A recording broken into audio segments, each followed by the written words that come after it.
Very similar with EEG.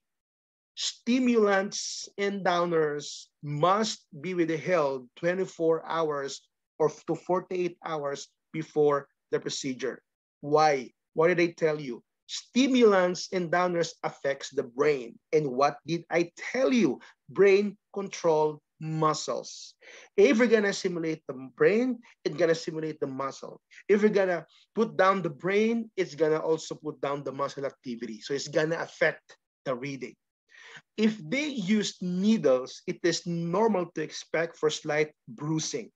You can just put on ice to relieve that, or analgesics for pain. Okay, ice or analgesics for pain. But just like what I told you, between the needle and electrodes, you will encounter more electrodes than needle in NCLEX questions if you will encounter this EMG in the question. All right. Now, that's for the neuro. It's the most common that you may encounter. So we put it all in one discussion. Now, any questions you may have, please feel free to interrupt me. Otherwise, I will continue. I will continue doing the lecture. Okay. So anytime you have questions, don't be shy. Feel free to interrupt me. Okay, because your questions might help other students as well. Okay. Another one, let's go down to the next one, which is the musculoskeletal system, the arthrosynthesis. Another thing, okay, one thing I would like to tell you, trust me, when you sit for your NCLEX, there will be terms wherein it may sound so unfamiliar to you. If in case you encounter terms that is you are very unfamiliar with, don't go frantic. Look the term carefully, and it will give you a hint.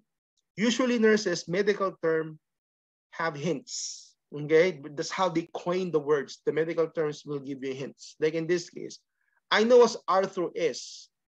It means joints. Synthesis means aspiration. So that means aspiration of the joints, or I would say aspiration of the fluid in the joints. So the main purpose of this is to confirm if there's inflammation. The most common condition you may encounter in NCLEX that they relate with arthrosynthesis are those with arthritis. Rheumatoid arthritis and osteoarthritis. Those are the most common conditions where you would encounter arthrosynthesis. They're gonna aspirate the fluid. They're gonna check if there's blood or pus. If there's pus, you know that there is an inflammation. If there's blood, you know that there's an injury. And they can also use this procedure to administer some medications like steroids for those with arthritis. Okay. Now, how do you prepare the patient then? Of course, it's invasive. What did I tell you? If a procedure is invasive, consent is needed. But we're done discussing it already. After the procedure, nurses, look at this. Why do you think it is important for you to apply elastic compression bandage? What is the purpose? Anyone from the group? What is the purpose? Prevent edema. It's perfect. Because after the procedure, remember, the patient has been punctured. Okay, the patient has been punctured, so expect for edema afterwards or bleeding afterwards. So that is the purpose of elastic compression, to prevent edema, to relieve edema, and to prevent bleeding, because this is invasive. Okay, so if it swells, then you can make use of ice to control the pain and swelling. If in case the patient complains of pain, so the doctor can order analgesics, all right? And the patient must not use the joints, okay, by doing weight-bearing activities or exercises for 8 to 24 hours. So the patient must remain resting for the next day, for the next 24 hours to prevent more injury to the joints. Mr. Arado, is it normal for the patient to have fever and excessive swelling on the joints? The answer is what? No. Okay, for the swelling, that's the purpose why you are applying elastic compression to prevent that. Because one of the possible causes of swelling is maybe because of too much bleeding inside. So that's why the doctor needs to assess that. Fever is never normal. It's a sign that the area has been infected. Notify the physician. Okay, let's move forward. Another question that came out in NCLEX is about crutch walking. Okay, First, okay, safety. All crutches are individualized. That's why you cannot borrow one crutches from another or from someone because it needs to be measured. So they will measure it. Don't worry in NCLEX, you will not be asked on how you will measure it. But it should be an appropriate size and measurement for that patient. What's gonna happen, Mr. Rod, if it's like too high? If the height of the crutches, if the height of the crutches are too high, it's gonna cause too much pressure in the axillary area that can cause brachial plexus damage. Another concept. When a patient is ambulating or walking while using crutches, question, where do you think the caregiver should stand? Is it on the affected side or on the unaffected side? You have the answer in front of you. The caregiver must stand on the affected side. Why? Because that's where the patient needs you. Affected side is the side that the patient is weak. So that's the side that the patient needs you. Okay? Not only for crutches, but also for canes. Where will the caregiver stand? It should be on the affected side. Okay. This came out in my other students' question in a form of select all that apply. Health teachings, you will tell your patient who will use crutches. Number one, you never rest on the axilla or the axillary bars because it can cause the brachial plexus damage. To prevent fall and injury, look up and outward during ambulation. Okay, that's given. Next, you have to place the crutches 6 to 10 inches. The question was saying, I think 11 to 12 inches. That's too far. If we're gonna place the crutches, 11 to 12 inches, that's too far. More likely the patient might fall forward. So it needs to be 6 to 10 inches diagonally in front of the foot to make it like more stable for the patient when walking and when standing. So that's the keyword there, 6 to 10 inches. That was not part of the answer because they gave a different number. Okay, different distance. Another thing, you have to tell the patient to stop ambulation if the patient experiences numbness or tingling in the hands.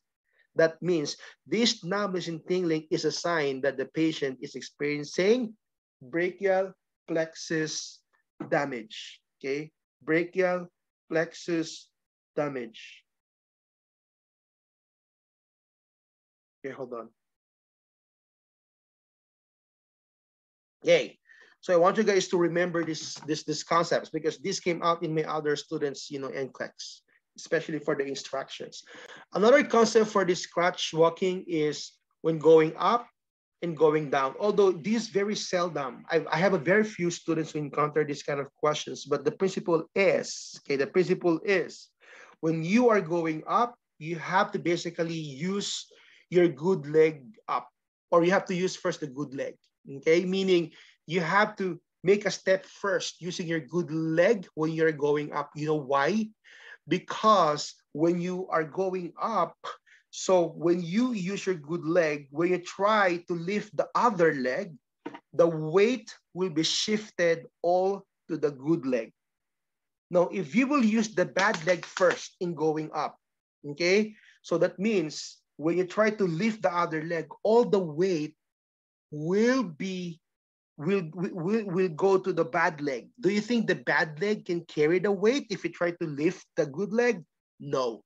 So that's why you have to use the good leg up first, so that when you try to lift the bad leg, the good leg can carry all the weight. But it's a different story when you're going down. So it's a bad leg down, okay? So when you try to use your bad leg first, okay, what's gonna happen is when you try to use it, all the weight will be carried by the good leg. So it's safer. So that's why it has to be a bad leg when going down and good leg when going up. That's just a principle. Okay, that's just a principle. Good leg up, bad leg down. Okay. Another question is about canes for the same question. Okay, for the same question. Okay, where will the caregiver stand? Okay, where will the caregiver stand during ambulation? It's on the affected side, just like the same with crutches, because that's the side that the patient needs you. Okay, another thing, health teaching. Select all that apply. Where are you going to hold the cane if you're the patient? I'm going to give you a scenario, just like in NCLEX. The patient has left-sided weakness. Okay, I will repeat. The patient has left-sided weakness. So which side of the body you will offer the cane? On the left hand or on the right hand? Right. What about the rest? Right. Assist. Okay, on the right hand, of course. Why on the right hand? Because how can you hold the cane on the weak side? The patient will just fall. So it has to be on the stronger side. Some question may use the word strong side. Some questions may use the word unaffected, unaffected side. But they are just the same.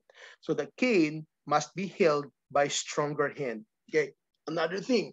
So you have to adjust the cane as well on the level of the hip bone. If it's too low, the patient might fall forward. If it's like too high, it's going to be very hard for the patient to walk. No leaning on the cane, the patient might fall.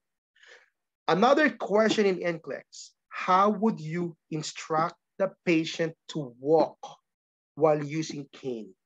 This is the principle. Pay attention. Move the cane with the affected leg. With, okay? It's not alternate. It should be with. So that means if the patient, okay, let's put it in a scenario. The patient has left-sided weakness. Let's continue using that. The left patient has left-sided weakness. Where is the cane? On the right hand. So how would you instruct the patient to walk? Okay? Okay, so how would you do that? The first is to use the right hand with the cane with the affected leg, which is what? The left leg. Perfect. So that's how you would understand. You will see it in option. How would you instruct the patient to walk? A, okay, right hand with the cane with the left leg. And then the other options is just gonna confuse you. The rule is move the cane with the affected leg. Since you put the cane, you place the cane on the stronger side on the right hand. When you move the right hand, the affected leg should move with it. So right hand and left leg. So that's how is the combination is. Okay, because that cane will serve as the support for the affected leg. So that's why it has to move with, okay, the affected leg. So that's the principle. It's very easy. Same thing. The patient has right-sided weakness. Where are you going to place the cane? On the left hand. So how do you instruct the walking? Left hand and what? Left leg or right leg? Right leg. Right Left leg. leg. I will repeat. The patient has right-sided weakness.